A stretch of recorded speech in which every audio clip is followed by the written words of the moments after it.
Voy a la palabra del Señor y me gustaría que usted me acompañara en este poderoso viaje que el Señor nos va a dar. Jueces, capítulo número 6. Estamos en tiempos de primicia. Es el primer mes. Mañana concluye el primer mes. Pero como iglesia nos concentramos siempre en estos primeros días, semanas, para entregar lo mejor, pero también para recibir instrucciones del cielo. Y dice la palabra en Jueces capítulo 6, voy a leer dos versículos 11 y 12 en la Nueva Traducción Viviente. Dice: después el ángel del Señor vino y se sentó debajo del gran árbol de Ofra, que pertenecía a Joás, del clan de Abiaser.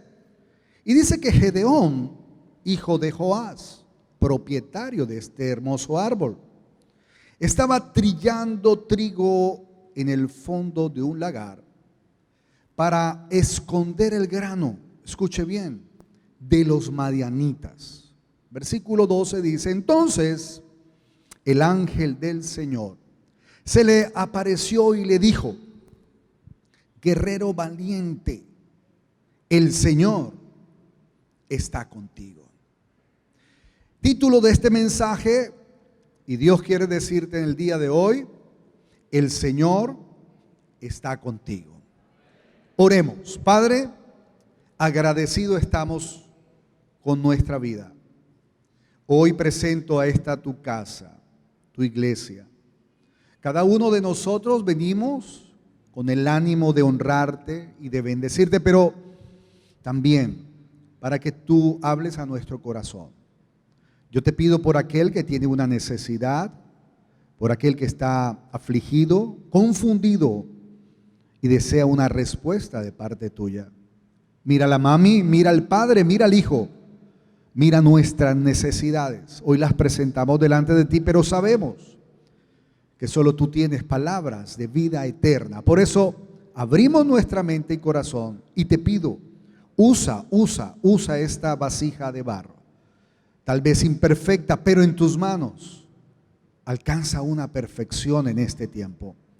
Por eso te pido que alinees todo mi corazón, mis sentimientos y emociones a tu voluntad, y que de esta manera podamos vivir y experimentar esta verdad que tú tienes para nosotros. Te damos gracias en el nombre de Jesús, y la iglesia del Señor puede decir: estuvimos durante unas 12 días en casa con mi esposa por aquello que ahora esta segunda variante ha traído, y gracias a Dios las vacunas han servido. Gracias al Señor no ha habido esa mortandad, pero creemos que ya en el nombre del Señor esto será una gripita más y todo volverá a la normalidad. Después de tantas dificultades, decidimos entonces, nos dijeron como los médicos con esa sintomatología, usted debe guardarse en casa, y regularmente no me gusta ver ni cine, no me atrae, ni ver muchas novelas o películas, no soy de ellos, pero en un tiempo como estos que teníamos que tener paz, tranquilidad y estar en casa, me puse a ver Netflix. Yo no sé cuántos de ustedes lo ven, y buscando comencé a ver uno de los episodios que vivimos en Colombia, Pablo Escobar, el patrón del mal.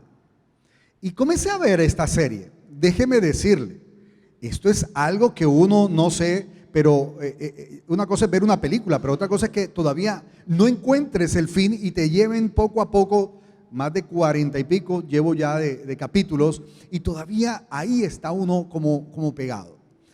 Les digo esto porque nuestra nación vivió un tiempo muy difícil. Todos aquellos que estuvimos en la época de los 80s, casi 90s, vimos cómo las muertes, las bombas, los atentados, los secuestros hacia diputados, jueces de la República, precandidatos, policías, a militares, todo, aún los medios de comunicación, fueron bombardeados y fueron puestos en la mira de un pequeño grupo de personas llamadas narcotraficantes y que ahora eran terroristas. Hago este preámbulo porque cuando el Señor habla con Gedeón y se le aparece en ese lugar donde él estaba escondido, refugiado, tratando de trillar y de tomar el trigo para llevarlo a su casa, estaban viviendo una temporada terrible, una temporada muy difícil. Pero en medio de toda temporada difícil, Dios viene para levantar a su pueblo. En medio de cualquier situación problemática, por dura y fuerte que sea, siempre vendrá Dios para traer fuerzas, ánimo y una salida a nosotros como pueblo. ¿Alguien puede recibir esta verdad? Así que cuando nos sentimos un poco agobiados, un poco entristecidos y no sabemos qué hacer, porque todas las noticias y todo lo que vemos nos rodea, nos sitia y nos hace refugiar, nos sentimos casi esclavos en nuestro propio hogar, en nuestra propia oficina, con nuestros propios hijos, en nuestra relación. Allí es donde viene la voz de Dios y de seguro viene para levantarnos, para edificarnos y para transformar todo aquello que nuestra fuerza no puede hacer. Y demos el panorama por qué este hombre Gedeón, un joven, estaba en una esquina, en un lugar muy hondo, tratando de ocultar y de tener ese trigo. Trigo representa esa economía, ese alimento, eso que sustenta un hogar. ¿Cómo este hombre estaba totalmente refugiado y tal vez triste? ¿Qué estaba aconteciendo? Demos un vistazo a ello. Vamos a leer el versículo 2 al 6 del mismo capítulo 6 y dice: los madianitas eran tan crueles que los israelitas hicieron escondites en los montes. Mire, observe esto. Eran terroristas. Eran gente perversa. Aún dicen que eran muchos, no se podían contar. Tenían artillería. Tenían los mejores tanques de guerra, que eran los camellos. Y todos ellos venían para llevarse las riquezas de este pueblo.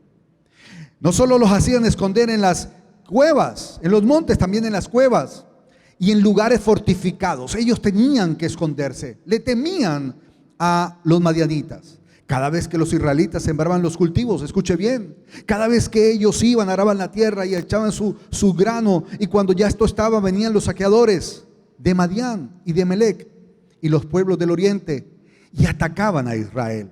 Los dejaban empobrecer, les quitaban todo. Y dice que acampaban en el territorio de Israel y lo destruían totalmente, sus cosechas, y les quitaban todo.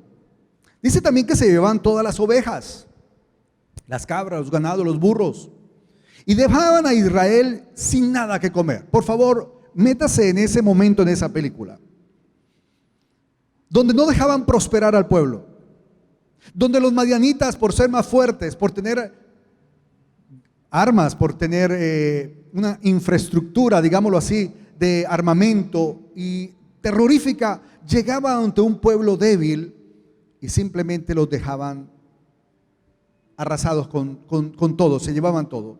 Versículo 5 dice que estas multitudes enemigas que venían con sus animales, sus carpas, porque acampaban allí, eran como una plaga de langostas, las mismas plagas que dice Éxodo cuando arrasaron con todo en Egipto. Llegaban en numerosas manadas de camellos imposibles de contar y no se iban hasta que la tierra quedaba desolada. Así que Israel se moría de hambre en mano de los madianitas.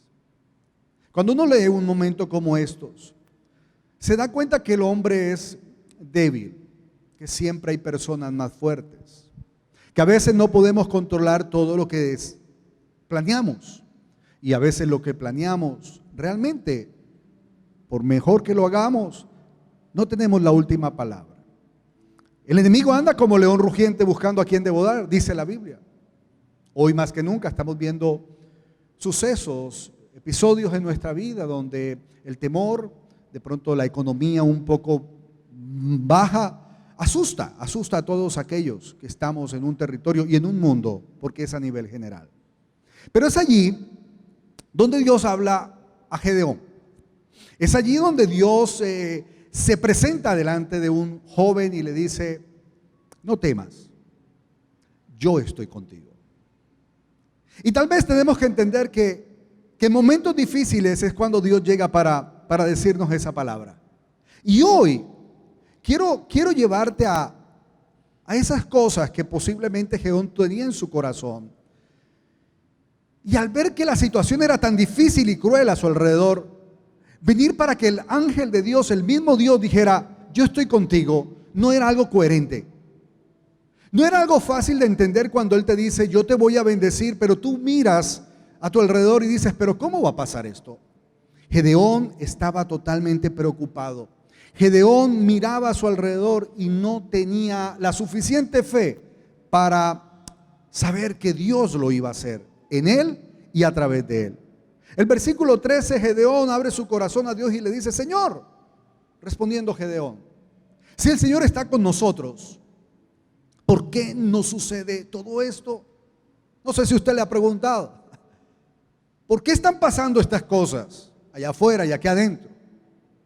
¿Por qué esto en mi casa, en mi familia, esta enfermedad, esta crisis? ¿Por qué esto, si ayer el matrimonio estaba bien, hoy está tan mal? Hay cosas que no entendemos y Gedeón estaba preocupado porque decía: yo sé que tú siempre has estado con nosotros, pero no veo la respuesta, no veo realmente que tú estés con nosotros. ¿Y dónde están todos aquellos milagros que nos contaron nuestros antepasados? ¿Dónde está el Dios de ayer? Eran las preguntas que un Gedeón tenía.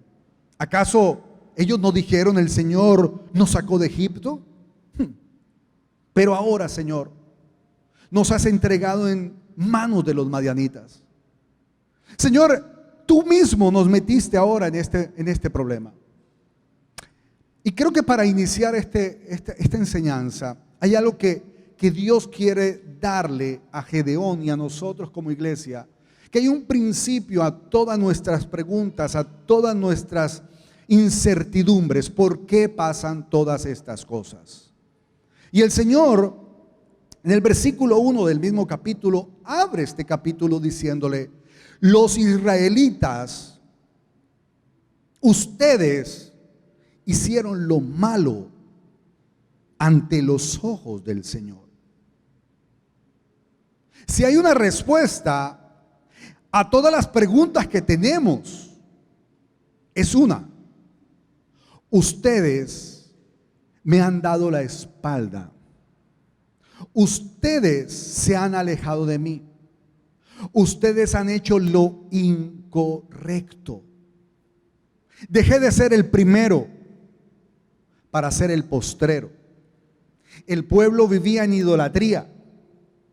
El pueblo se le había olvidado. Era el quinto juez. Gedeón fue el quinto juez que Dios levantó para poder traer orden y para volver a traer a un pueblo de la maldición a la bendición. 5 veces, un ciclo repetitivo, entraba un juez, organizaba, y después de un tiempo la gente nuevamente se desorganizaba. Pero una vez más Dios venía, levantaba otro juez, y una vez más los levantaba, les hablaba, los bendecía, los alineaba, y una vez más prosperaban. Déjeme decirme, hermano, como iglesia necesitamos entender que sin el Señor es imposible avanzar. Sin el Señor es imposible que nuestro hogar sea bendecido, que todo lo que hagamos sea bendecido, que tenga sentido esta vida. Necesitamos de ese Dios. Y allí fue entonces donde entendemos que si definitivamente Dios está con nosotros, nosotros debemos estar con Él. Y necesitamos darle una prioridad. Diga prioridad. Diga prioridad. En todo debe ser lo primero. No solo es una temporada de primicias. Es que nuestra vida debe ser, Él debe ser la prioridad en nuestra casa, en nuestra empresa, en nuestras decisiones. Debemos tenerlo a Él como una prioridad. 3 cosas solo que quiero dejar en tu corazón.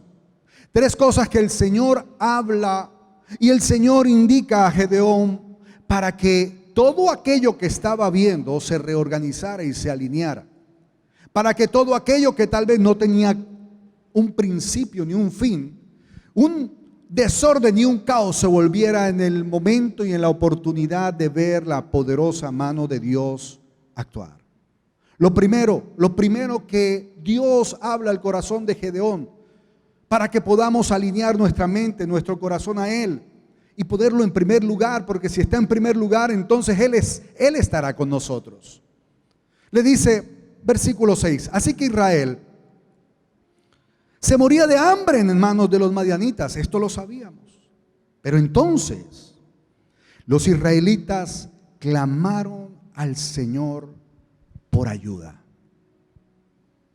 Lo primero que necesitamos entender, lo primero que sucedió en medio de la crisis, es que el pueblo clamó a Dios. Escúcheme bien, clamar es un grito que se pronuncia cuando con vehemencia a causa de una injusticia. Vivimos en un mundo injusto, pero no podemos acostumbrarnos a esa injusticia. Alguien tiene que levantarse, no con armas, porque nuestras armas no son fundamentadas en instrumentos de guerra. Nuestras armas son espirituales en el Señor. Y la iglesia debe entender que lo primero que necesita es volver al clamor, a esa oración ferviente, porque no estamos de acuerdo con que ciertas cosas estén pasando en nuestra vida. Alguien tiene que tomar el corazón de Dios y ponerlo en su corazón y sentir lo que Él siente. Así que ellos comenzaron a clamar. Escúcheme bien, clamar, no reclamar. Porque muchas veces llegamos a Dios, pero vamos reclamando las cosas que no están pasando. Y cuando nosotros llegamos a Dios para reclamar, estamos buscando un culpable, estamos buscando aún justificarnos, pero no logramos conectar nuestro corazón a Dios y que Él revele lo que realmente necesitamos ver. Clamar es justificar, clamar es buscar un culpable, pero reclamar es buscar un culpable. Pero cuando tú clamas, estás pidiendo que Dios muestre una solución. Moisés clamó cuando vio a su pueblo en hambre, en escasez, en esclavitud. Él clamó y pudo liberarlos. En medio de la liberación y cuando se sentía que lo iban a matar, clamó y un mar se abrió. Clamó y pudo ver maná del cielo. Clamó y pudo ver en el desierto agua por medio de una roca. Cuando clamamos, Dios comienza a obrar de maneras poderosas. Yo recuerdo que cuando yo no era convertido, a eso de los 17 hasta como los 23 años, es la etapa más terrible de un joven. ¿Cuántos dicen? Amén. Nadie los detiene. Se creen grandes. Y yo recuerdo que mi mamá ya era cristiana. Y ella no hacía sino que de mañana, de tarde y de noche darme cantaleta. ¿Por qué llegué a esta hora? ¿Por qué estoy haciendo esto? ¿Por qué dejo de hacer esto? Y yo recuerdo que ella no hacía sino darme cantaleta. De hecho, consiguió empleadas del servicio cristianas. Convirtió a dos vecinas la del lado izquierdo y la del lado derecho, la señora Mari y la señora Lucy. Ya eran cristianas, así que ya se levantaban temprano a regar la puerta, y cuando yo llegaba los fines de semana tarde, ellas comenzaban a darme lengua. Pero déjeme decirle, hay cosas que no funcionan solo porque tú estés hablando, quejándote y reclamando. Cuando tú clamas, algo sucede. Yo recuerdo que mi mamá paró de hablar, cesó la cantaletera, y pasaron los meses, y poco a poco las semanas, los meses, y pasaron los años. Y un día yo llegué con mi Biblia debajo del brazo, porque había tomado la determinación de entregar mi corazón al Señor. Cuando yo llegué a mi casa, que nadie lo sabía, con mi Biblia debajo del brazo allí, mi mamá vio eso y dijo: hijo, dime la verdad, ¿dónde estabas? Y le dije: mami, quiero decirte que a partir de hoy yo soy un creyente, amo al Señor. Llevo 3 meses solo en mi silencio congregándome, y a partir de hoy, al tomar esta Biblia, he tomado la resolución de que mi vida sea para Él. Ella Porque hay alguien aquí que tiene que volver al clamor, no al reclamo, al clamor. La iglesia debe aprender a clamar. ¿Saben qué me dijo ella? Levantó su faldita y me mostró las rodillas y me dijo, yo sabía que este secreto, esta inclinación de mi corazón a Dios, un día iba a dar el resultado. Y hoy vengo a decirle a un padre, a una madre, hoy vengo a decirle a un empresario, esto no es con espada, esto no es con ejército. La iglesia debe entender, si tú clamas, esto es con su espíritu. Dios puede retornar, revertir y hacer cosas nuevas. Si tú eres capaz de clamar, hay una mamá aquí que necesita clamar por su hijo. Tranquilo, entrégalo al Señor. Hay algún empresario aquí que necesita entender que aunque hayas hecho las estrategias, ponlas delante de Dios y clama, porque tarde que temprano el Señor traerá una respuesta. Jeremías 3:33 dice, clama a mí y yo te voy a responder. Diga número 1, clamor. Diga clamor. Necesitamos clamar. Pero número 2, note esto. El Señor envió al profeta, dice la palabra, quien dijo al pueblo de Israel, esto dice el Señor, Dios de Israel, yo te saqué de esclavitud de Egipto. Cuando usted lee este texto, comienza él a hablar de las cosas que había hecho. Mandó un profeta para recordar todo aquello en lo cual Dios había hecho con el pueblo de Israel, que jamás les había fallado. Y la segunda cosa que necesitamos entender es que esa palabra del profeta es la misma palabra de Dios hoy. La palabra, diga, palabra. No podemos vivir sin la palabra. El hombre no puede. Es como vivir sin el oxígeno y sin el alimento. Es como sacar al pez del agua, no podrá vivir. Es como quitarle las alas al águila, no podrá volar. La palabra de Dios es la que nos da dirección e instrucción en tiempos de aflicción. No podemos vivir sin ella. La Biblia dice que es lámpara a nuestros pies. Déjeme decirle que llegar a Valledupar después de 6:30, entrar de Bosconia para acá, la cosa de Bosconia para atrás, la cosa se pone complicada. Y hay un pedacito entrando aquí que tú no ves nada si no tienes luz. Es más, ayer me di cuenta que yo estaba entonces en exploradoras. El pastor me dijo, prende las luces. Y yo dije, ay, o sea, iba con las luces medias, con razón iba tan asustado. Y a veces pasa así con la iglesia. Tenemos un poco de tibieza con la palabra. No leemos la palabra, no nos enamoramos de la palabra. Y ¿sabes qué? Cuando la palabra no está en el corazón del hombre, pasa como me pasó a mí. Tu camino puede ser iluminado o triste y oscuro. Lo que hará que puedas ver en medio del día difícil es que la palabra se encienda y te pueda mostrar el camino por el cual vas. ¿Cómo hacer? ¿Qué debo hacer? Yo soy un padre de 2 hijos, 21 y 22 años. ¿Y sabe qué? Yo ya entiendo lo que son los hijos de la preadolescencia. Tú necesitas mucha sabiduría para poderlos dirigir en esos tiempos. Por eso la palabra también dice que no solo es luz, sino que también es pan.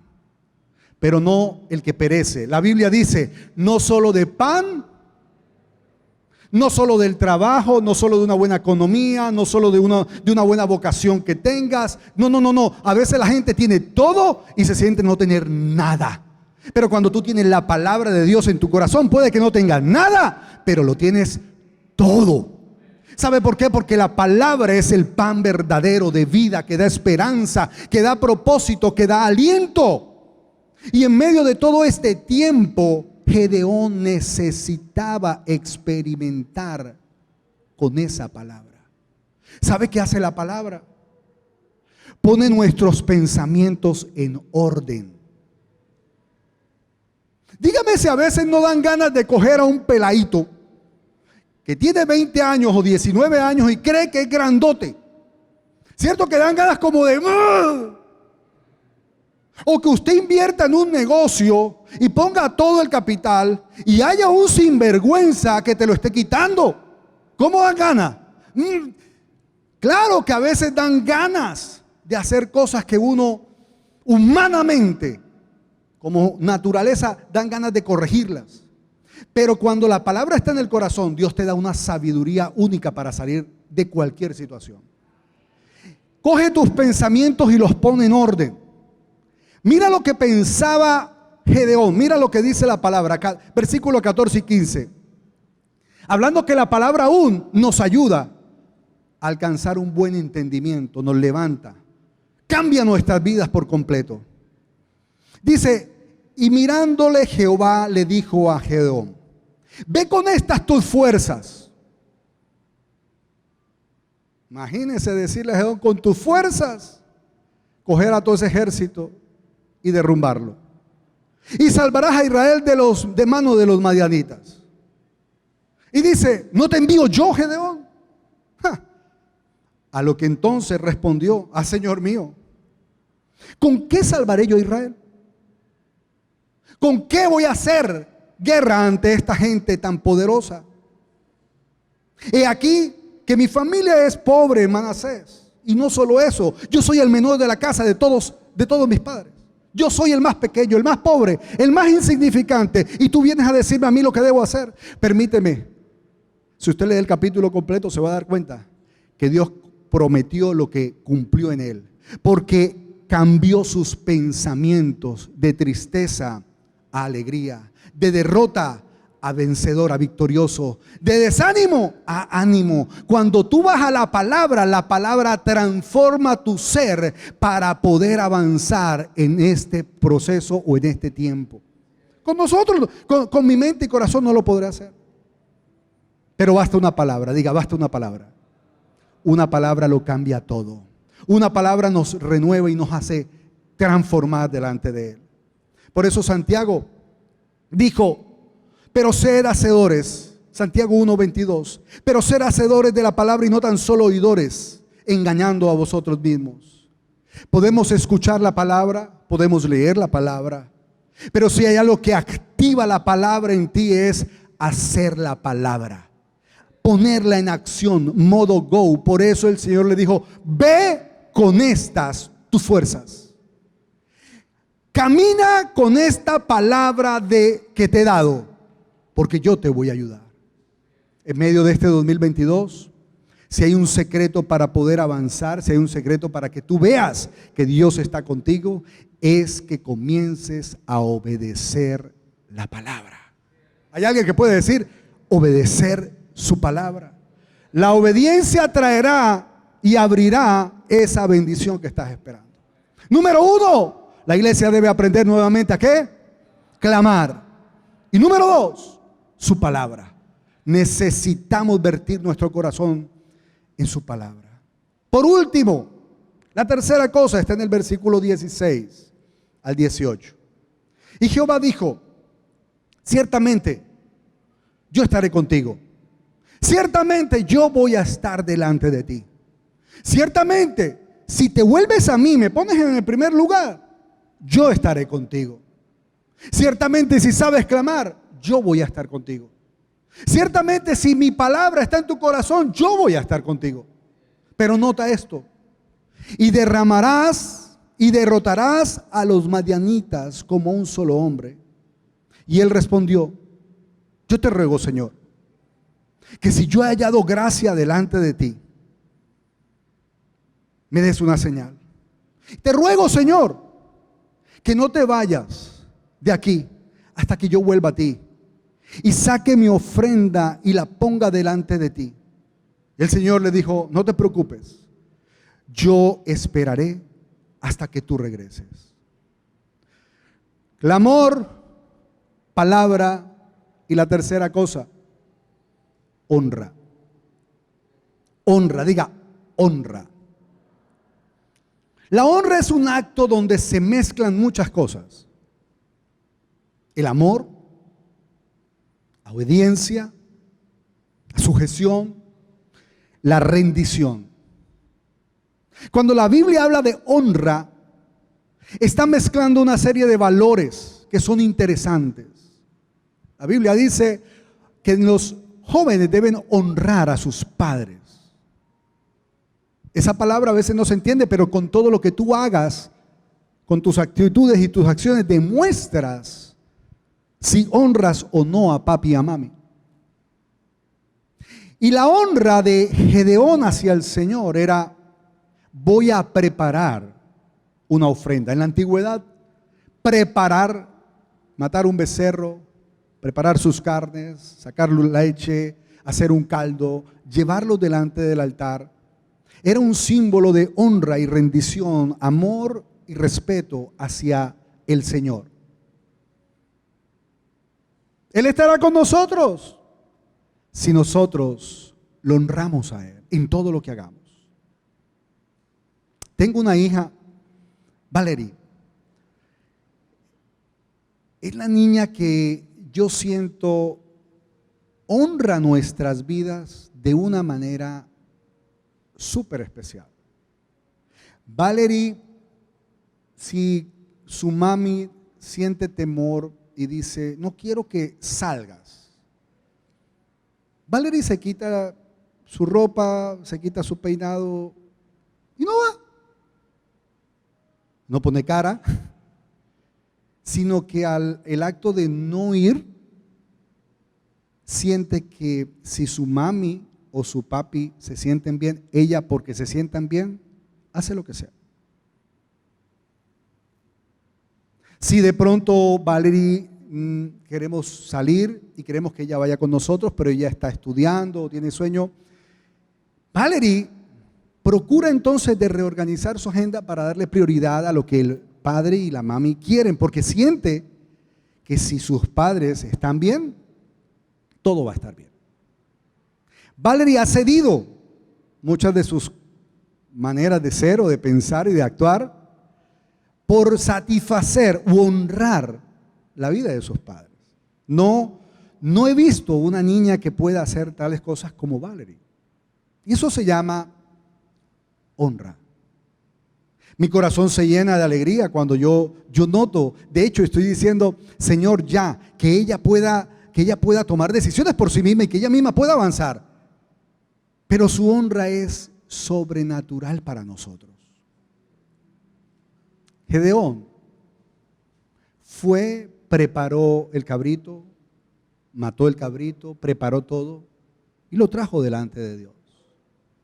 Si tú has estado conmigo, si tú eres quien estás conmigo y tú dices que vas a caminar y no me vas a dejar solo, pongo delante de ti lo más preciado, que son mis riquezas, mi ofrenda, dice la palabra. Aquí está. Amado hermano, creo que como iglesia, a veces esto es algo que nos llena un poco a veces de temor y de inquietud. El día que yo me convertí, entregué mi vida a Jesús, era un comerciante. Y recuerdo que el Señor me dijo: yo te voy a prosperar. Había perdido todo. Era un joven que desde los 9 años al lado de su papi comenzó a trabajar. Pero cuando ya tenía 23, aunque tenía todo, lo perdí todo. Y Dios me dijo: yo te voy a devolver todo. Y esos 3 meses de búsqueda, yo dije: me voy a alinear contigo en esta pobreza y en este desastre de mi vida. Y en 3 años, Dios me devolvió todo. Y sé la raíz de cómo Dios me honró, porque yo lo honré. Recuerdo que comencé a darle mi diezmo y eran 20,000 pesos. Yo decía: esto no es nada. No es nada. Yo decía: pero me da pena llevar 20,000 pesos. 5,000 pesos cada semana, a mí me da vergüenza. Eso no es nada. Y Dios me dijo: no es la cantidad, es la calidad y la honra, la obediencia que hay en tu corazón. Y recuerdo que no tenía ni moto, ni carro, nada. Y en 3 años, el diezmo que di, recuerdo, de un gran negocio, donde dije: Dios mío, ¿y esto cómo fue? Fue de 2 millones de pesos. Dios había multiplicado en 3 años lo que no había podido hacer en mis fuerzas. ¿Todo por qué? Porque lo puse a Él de primero. ¿Todo por qué? Porque dije: Señor, si tú eres el que vas a estar conmigo, yo quiero honrarte con mi vida, mi obediencia, mi amor, mi sujeción, mi respeto. Tú lo mereces. Y lo voy a hacer a través de lo que tú me das. Estamos en un tiempo de primicias. No podemos solo señalar un tiempo, sino un año en el cual Él sea lo primero.